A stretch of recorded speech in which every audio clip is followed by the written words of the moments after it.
442 jemaah calon haji kloter 4 ini terdiri dari petugas haji dan jemaah calon haji dari Kota Makassar dan Kabupaten Sinjai. Berbeda dengan tahun lalu, proses penerimaan dan pemberangkatan di embarkasi Makassar dilakukan efisiensi waktu atau pemangkasan waktu.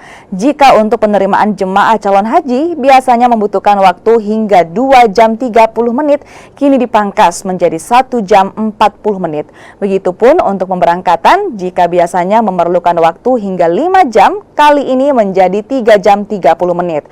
Hal ini agar jemaah calon haji mendapatkan waktu yang lebih banyak untuk beristirahat. Ya, alhamdulillah untuk hari ini kami melepas kloter 4 dari Kabupaten Sinjai dan Makassar, dan sebentar akan diberangkatkan menuju ke Saudi. Dan proses dari penerimaan sampai masuk aula pemberangkatan yang sementara berlangsung itu berjalan lancar semua. Sejauh ini sudah berapa total keseluruhan jemaah yang diberangkatkan dan berapa yang batal? Jadi jemaah yang kami sudah berangkatkan sebanyak 1.394 ya, dan ada batal 1 di kloter 1 karena hamil dan penggantinya sudah ada.